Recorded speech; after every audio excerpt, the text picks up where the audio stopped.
When it comes to success on TPT, we talk about quite a lot of things, and there's a reason for that. In your Teachers Pay Teachers business, because yes, it is a business, you really need to have 4 things eventually in order to have a really successful, really sustainable business. Those 4 things are products, content, social, and email.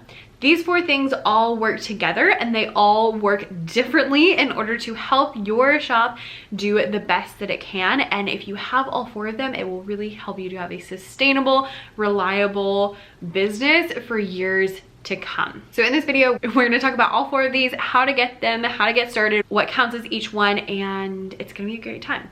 Now, before we start, I know I'm gonna have people who are leaving me comments and are like, Becca, do I really need content? Do I really need social? Do I really need this, that, and the other? Again, it's your business and you can do whatever you want. But from what I have seen, from what I have experienced myself, I've really found that if you have all 4 of these, they will work together in order to make sure that your shop is really successful. And so all 4 of them are very important, and I would really highly recommend that you work towards all 4. The other thing I'm gonna get in the comments is people asking me, like, do I need to start all of them now? No, I would suggest picking one of them, working on that one, and then adding another one when you feel ready. And we'll talk about which one you might want to work on at the end. So let's hop right on it. Okay, so when it comes to your business, you need 4 different things. Number 1 is gonna be products. That's an obvious one. If you don't have anything to sell, you don't really have a business. So you wanna make sure that you have products in place in order to make sure your shop is selling. I often see people who ask questions and they're like, I'm not selling anything. And I go look at their shop and I'm like, you have like 5 resources. On Teachers Pay Teachers, the best way to make more sales is to make sure that your shop is full. You really wanna think about like a store. Like if you walk into a store and the shelves are all empty, it's a little bit weird. And also there's not as much you can buy. Like if you go to the store and there's nothing there, you can't buy things. So the more products, the better. Scratch that. The more quality products, the better. You really want to make sure that you are filling up that store. So I always suggest that you try to hit 50 products as like your first goal in TPT, to make sure that you hit those 50 products and so that you are like ready to roll and you have things in there. By the time you hit 50, you already know kind of what products you want to make. People are starting to buy from you, and you can start making product lines, which means you can start to bundle things, which means that you have higher ticket items, which means you'll make more money. The more products you have, the more chances you have to get found in search, because if you have a product about fractions and you have a product about decimals, that's 2 ways to get found for people looking for fractions and people looking for decimals. And when you have more products, you also have more that people can buy. So if they come for fractions and then they see, oh, cool, you also have stuff about decimals, they can now purchase both instead of just purchasing one because you don't have as much available. So your first goal should always be to hit 50 products, and I would say try to get to 100 as soon as you can. Now again, we want quality products, so I'm not saying like go just make a whole bunch of random things that nobody wants, but make good products, but just really make sure that you are working on filling up your store with products that are high quality so that people will want to purchase them, and you'll save a lot of time in marketing because your products are good and you have enough of them to be found. Along with products, you're also going to want to have long form content. Long form content is just longer content. So really what that means is you want to have either YouTube or a blog or a podcast or something in which you can communicate to your audience about your products. You can talk about, you know, your style of teaching and different tips, tricks, and all of that kind of stuff. And you can be found in search. Long form content is so helpful because it is search friendly for the most part. Podcasts are a little bit behind, but YouTube and blogging is really search friendly, which means that if someone's typing into Google, they're not gonna find my, you know, post on TikTok, but they are gonna find my blog post if I did things correctly. So you really wanna make sure that you have that content because people can find you. Also, when people find your content, they're starting to do what's called the know, like, and trust factor. So when you know, like, and trust someone, it's much easier to buy from them because you know who they are and what they stand for, you like them, and you trust them a little bit. You get that by doing vlogs and doing YouTube and doing podcasts, because people can hear your conversations. They can know what you're about. You can tell them things that have to do with your business. So I teach elementary music, so we talk all elementary music. We talk about lesson ideas, and we talk about tips and tricks for music. We talk about classroom management. We talk about all the different things that go into teaching elementary music. And what that does is it makes it so that people start to know who I am, because before they didn't know who I was, but now they've read a blog post, they know who I am. They're hopefully starting to like me because they can, you know, see how I write. They can see, you know, if that's a video, they can hear me, they can listen to me, they can watch how I talk, and they can start to trust me. Because if they read a blog post and they're like, you know, here's some tips and tricks about classroom management or routines or how to set up your classroom, and then they use them and they work, then they're going to trust me a lot better than if they, you know, just came across my product. Which means that when they come across my product on TPT, they are so much more likely to purchase because they know who I am and they trust me because they've tried other things and they worked. So long form content really helps with that know, like, and trust feature. Along with that, and kind of in the same realm, it helps you to be kind of the go-to person. A lot of times people say it like makes you an authority figure. I don't really like that phrasing. It's just kind of like, ugh. But what I like to say instead is that it helps you become the go-to person. So if someone has read some of your rhythm games and they've tried them and they worked, then the next time they need rhythm games, they're coming back to me because they were like, hey, she had really good ideas. Let's see if she has something for upper grades. Let's see if she has something for melody. Let's see if she has something for treble clef. But because the thing worked, they're now going to want to come back to me for more. Or if they, you know, read a blog and it worked, they might want to use one of my products to see if it's going to work or to see how they like that. And it's really just going to establish me as the go-to person. If they have questions, they're going to come find me on Instagram and ask me the questions because they know that I exist, first of all, and also that I care about them and I'm willing to help because I'm putting out all this free information on the internet. So not only are you, you know, becoming the go-to person and you're building that know, like, and trust feature and people are able to find you, but on top of all of this, you're also becoming known as like a helpful person where when you have a question, you can come to me, whether that means you can come find a blog post I wrote or you can come and ask me directly, but I am here to help you and you know that, which also means you're more likely to buy my products because you know they're going to be helpful and you know that I always come from a place of service. All of that to say, long form content is a game changer. It does all of this stuff. It helps you build an audience. It makes people know who you are, find you. I'm very passionate about long form content, if you haven't noticed. And so I have a whole video talking about content marketing and how to use like your blog, your YouTube, or your podcast for marketing. So I will link that down below. And if you want to get started with something, I do have a free how to start on YouTube and a free how to start a blog like email courses. So I'll send you an email each day for, I think it's like a week, that will help you to get started. So each day is like, here, step 1, do this. Step 2, do this. It's very, very simple. So you can click those down below to check those out as well. All right, so long form content is awesome, but you also need short form content. Short form content really just means social media. And that means that you are active on some social media platform. So whatever appeals to you, whether that's Facebook, whether that's TikTok, whether that's Twitter, whether that's Instagram, whether that's Vine. I hope it's not Vine because I don't even think that exists anymore. And for you youngins, Vine is TikTok, but like before TikTok was around. I don't know why it went away, and like because TikTok's crazy, I don't know, whatever. But whatever social media appeals to you is the one that you will want to go after. The reason being, if you enjoy it, you'll be much more likely to actually use it and, you know, get into it. I like Instagram. I enjoy the platform. I like that there's lots of different ways that you can share content. I like that you can talk to people, and I just really enjoy the platform. So it's easy for me to do Instagram. On Twitter, I feel very restricted because it's like, here's this little teeny tiny amount of characters, and y'all, I like long form content when I can just talk and explain everything very fully. The ironic thing is I don't really talk that much in person. But when I have something I want to say, I want to make sure that you understand it all the way. And so like the little teeny tiny boxes, don't do it for me. And also Twitter has like a very different vibe, and it's just not really I feel like Instagram's a much happier platform. So I enjoy Instagram, and so because I enjoy it, I'm much more likely to actually get on it and actually use it and all of that stuff. You can do whatever appeals to you. If you like those really short, concise, you know, sentences, go for it.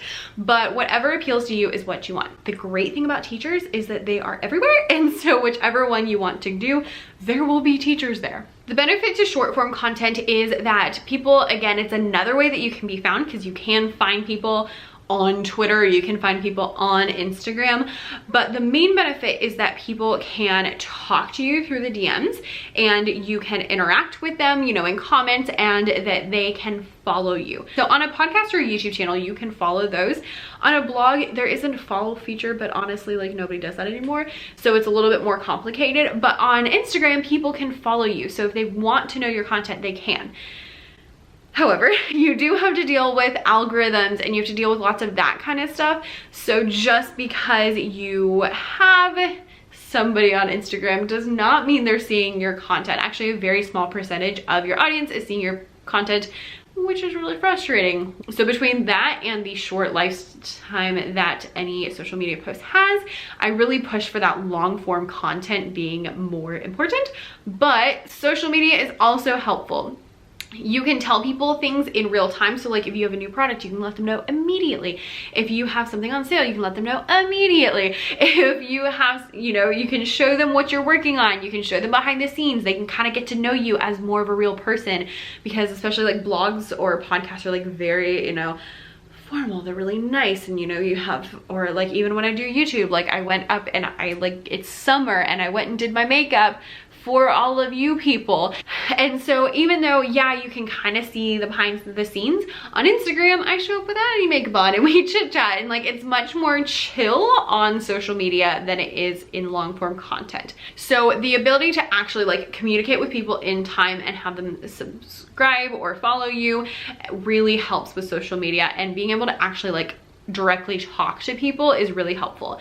If you need to build an audience, this is a great place to start, because you can actually go to people's accounts and talk to them. You not creepy like weird send DMs asking people to buy things, don't do that, but like go talk to them, go answer their questions on their posts, go, you know, go to hashtags and search people in your niche, and you know, you can go and talk to them, which is a little bit easier than, you know, come find me, because you're being out there. So social media kind of have more of that instant gratification than long form content does, but also social media has a shorter attention span. So like you get the instant gratification, but then it's gone, versus like your blog post usually takes longer to get some traction, but it will live forever, which is glorious. And the number 4 thing that you need in your business is going to be email list. So your email list is the gold standard. It is what you want so that you can communicate with people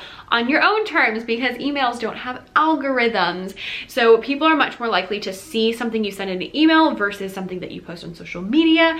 It also means you can communicate directly to them. You can track, you can put links in there so you can track who is actually purchasing. And honestly, it is the place that people are most likely to purchase, because people go into their email and there's like receipts from other things that they've purchased online, and there's all these different things. So they're already kind of in that like money mood, and they're much more likely to actually purchase. The other thing is that you are completely in charge of your email list, just like you're in charge of your blog. You're not in charge of your YouTube channel or your Instagram or your Twitter or any of that kind of stuff. So having an email list really gives you like a layer of safety from the internet world, because if anything, you know, were to happen, you would at least have this list of people. You know, if Instagram just shut down, you could send them to somewhere else. You can go send them to Twitter, or you can, you know, still sell your products through there. So having an email list is really important, because they're more likely to purchase, they're more likely to see what you are saying, and again, it's kind of, you own it. So that's really important. And again, I've said this before, but I make more money on my email list than anywhere else, from people like clicking links in my emails and purchasing, than anywhere else. Like blogs, YouTube, all that. Now, all of those things feed my email list, which is why I saved email for the last thing. But it is definitely the moneymaker of the group. All right, so those are the 4 things that you really want in your business in order to create a long-term sustainable business. Now, before you freak out, I did not say everything. So like, I love Pinterest. It's been a little bit crazy this past year, but it's still bringing a lot of traffic. You can do paid ads. Like, there's other things you can do, but these are kind of like the 4 core ones that I would do, and then maybe add Pinterest in there as well. But these 4 are really working on like building that audience and building the products and all of that kind of stuff. Now, don't freak out because I know that sounds like a lot, but you don't have to do everything at once. So my suggestion would be to pick one, work on it, and then when you feel like you are ready for something else, you can add one more, work on those. When you feel like you're ready to add something else, you can add something else. So I will actually link down below. I have a roadmap to your first $1,000 on TPT, and it kind of walks you through like a suggested series of how you might want to do this. But I'm definitely going to say start with your products and get to 50 products before you really worry about anything else, so that you can really nail down how to make products, what products you want to make, all of that kind of stuff, and then start adding on something else. So either long form content or short form content, whichever one appeals to you more, honestly, is what you're gonna do next. So start with your products and then do either long form or short form content depending on which you would prefer. So just what sounds interesting to you. Time wise, long form content is gonna take longer than short form content. Just it totally depends on what, you know, your time and what you want to do. So just pick whatever seems okay to you. And same for platforms. If you want to do YouTube, do YouTube. If you want to do blog, do blog. If you want to do podcast, do podcast. Whichever thing sounds interesting to you, do that.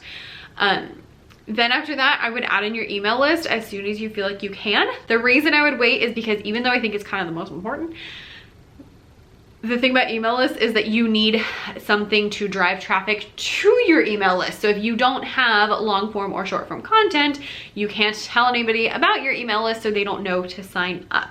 So I would do products, either long form or short form content, whichever one appeals to you, email, and then whichever one you're missing as your number 4. You can add Pinterest in there wherever you want, but again, just like pick one thing, work on it, and then add something else as you go. I know it's really hard to look at like bigger TPT sellers who already have all 4 of these platforms and be like, oh my gosh, they're doing all the things, I need to do all the things. No, they started with just 1 or 2 things, I promise. Even when I started with blog. I had a blog and an Instagram for like a year.